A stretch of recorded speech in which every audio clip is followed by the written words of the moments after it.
Guys, this is a very quick video walkthrough on how to approach paper 2 section B question 5, which is the writing section. So just before we get started, a very quick reminder that you should spend 45 minutes on this section. My suggestion is that you spend 10 minutes planning what you're going to write, 30 minutes writing, and then leave yourself 5 minutes to check. You are reminded that you must write in full sentences. That means, as a minimum, full stops and capital letters must be used correctly. You are reminded of the need to plan your answer, and I just want to remind you that you're expected to write 1.5 to 2 pages of what we call well-crafted work. Well-crafted means that you're considering the spag, the sentence construction, your paragraphing, your organisation, and a well-planned answer will allow you to do that successfully. You're then reminded to leave enough time to check your work at the end, and checking your work at the end should take you about 5 minutes just to go through to make sure you've not made any glaring errors. Once you've done that, you need to have a look at the question. For this question, you'll be given a statement to use as sort of the stimulus for your argument. People have become obsessed with travelling even further and faster. However, travel is expensive, dangerous, damaging, and a foolish waste of time.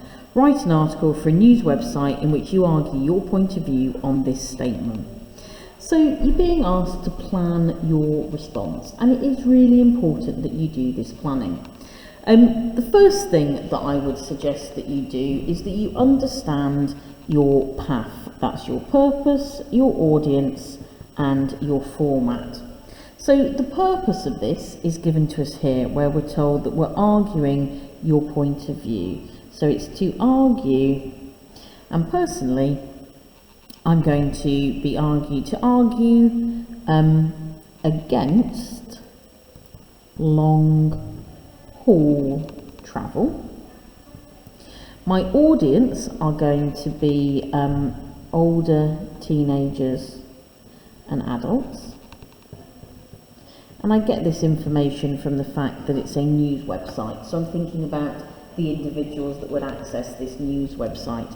And then the format that I'm writing in, well, it says it's an article. Now, I don't want you to be fooled by the fact that it says it's for a news website, because a lot of the articles that you will look at in class are from news websites, and you'll know that they still follow the traditional format of a newspaper.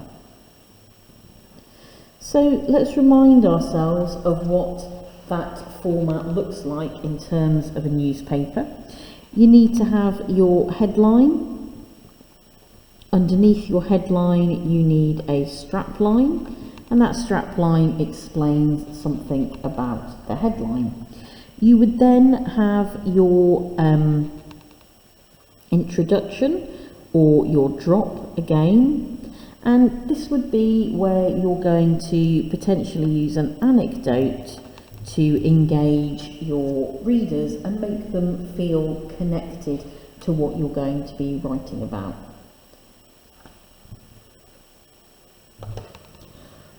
Following that, you would have up to 5 ideas, each idea forming a paragraph, and then you would finish with a conclusion. And often your conclusion may include a call to action. And what that means is you're leaving your readers with something you want them to do. So how do we decide on what our main ideas are going to be? Well, that's where we come back to the plan. And so what you're going to do is you're going to write a 5-sentence response to the question. And that 5-sentence response will then be used to create your topic sentences.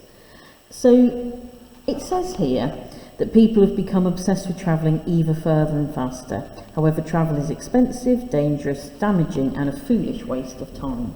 So my first sentence, I'm going to explain that travel around the world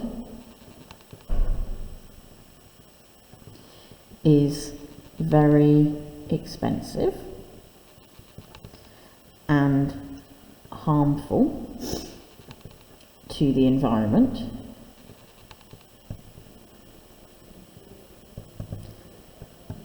I'm also going to say that travel around the world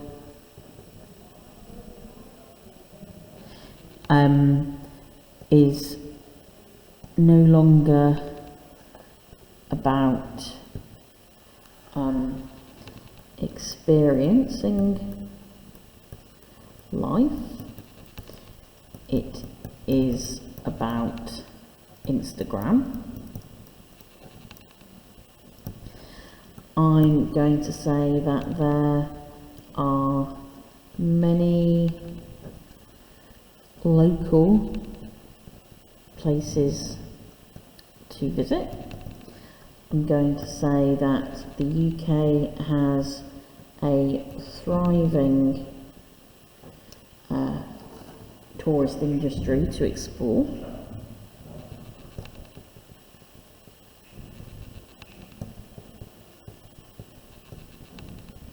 And I'm going to talk about how local travel allows you to experience it with friends.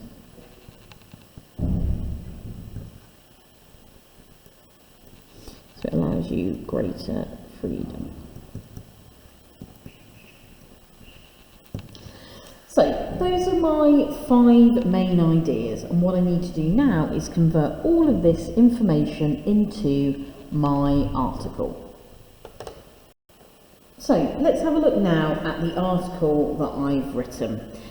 So firstly, I want to draw your attention to my headline. It's nothing groundbreaking, it's just a statement. The world is on your doorstep. But it does suggest to my reader what my viewpoint is going to be in relation to the statement that I've been given. I'd like to also point out at this stage that I chose to agree with the statement as I felt that it would be a harder question to attempt, and I wanted to show you that it's possible to construct an argument even when you don't necessarily agree with the statement that you've been given. Worldwide travel is all the rage with young people, but what are we missing out on by not first exploring our local areas? Now look, I've missed a question mark there on that rhetorical question, so you can see that by checking through my work I can pick up those errors. But again, this is my strapline, so I've got my headline and then I've got my strapline, which is intended to explain in a little bit more detail. I'm then going to start with my introduction, and my introduction is an anecdote that's designed to intrigue my readers. In 2019, I realised that my knowledge of Cornwall, where I was born and raised, was not as detailed as my knowledge of Italy, a favourite holiday destination of mine, and so I made the decision to holiday at home, and it was by far the best holiday I have ever had. In fact, I enjoyed my walks, trips to the beach, local attractions so much, I doubt I will ever go abroad again.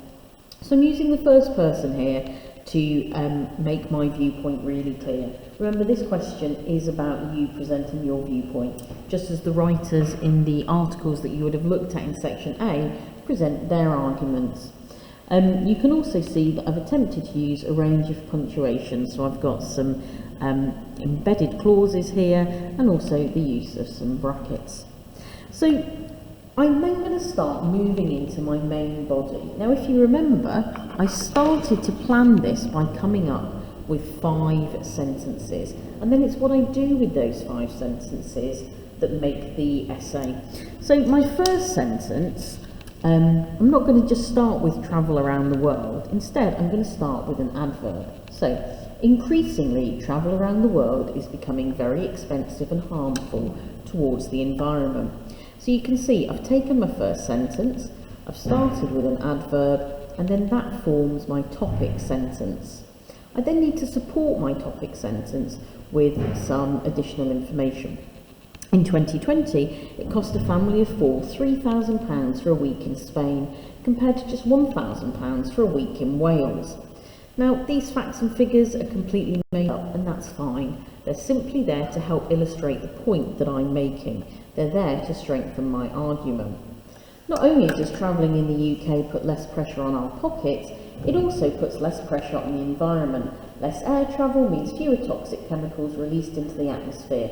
Clearly a good thing. Wouldn't you agree? So here I'm strengthening my argument. I'm using some rhetorical devices such as direct address, such as a rhetorical question, to make sure that I'm appealing to my audience, that I'm being persuasive in my argument.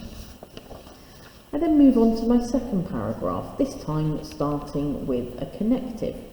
So, furthermore, travel around the world is no longer about experiencing life, it is about Instagram. So that's my topic sentence, and then again I need to add some support. Personally, I'm sick of seeing influencers at the must-visit so-and-so in Mexico, somewhere they visited not to enjoy, but to simply snap a viral shot to make their followers green with envy. Meanwhile, local places of interest are deserted, much cheaper to visit and interesting. I implore you all to visit a local area of interest. You will be amazed.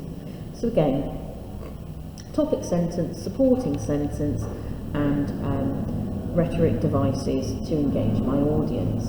My next paragraph, I'm going to start with a present participle. Visiting the many local places in your area will astound you, from hummingbirds to wild monkeys to World War II bunkers to theme parks. These can all be found in the West Midlands alone. Now this is a much shorter paragraph. In fact, it's just my topic sentence and my supporting sentence. But that's okay, because what I'm doing is I'm playing around with paragraph lengthening. I'm making my points rapid and in a way that's going to continue to encourage my reader. My next topic sentence is going to start with a preposition. Before looking at a different country, remember that the UK has a thriving tourist industry to explore. That's my topic sentence. I need to support it.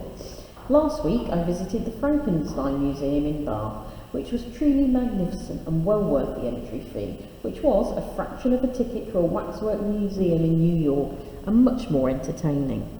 So again, I'm continuing to make that argument about UK travel. Just spotted here that I've misplaced my apostrophe.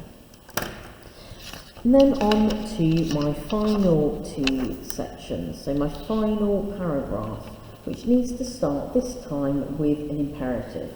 Travel local to give yourself greater freedom. So that statement is designed to encourage someone to follow my instructions. By travelling to local destinations, you have greater freedom. You can decide how you travel, when you travel, and what to eat. You might even find the odd adventure on the way. And look, I missed out full stop again. Okay.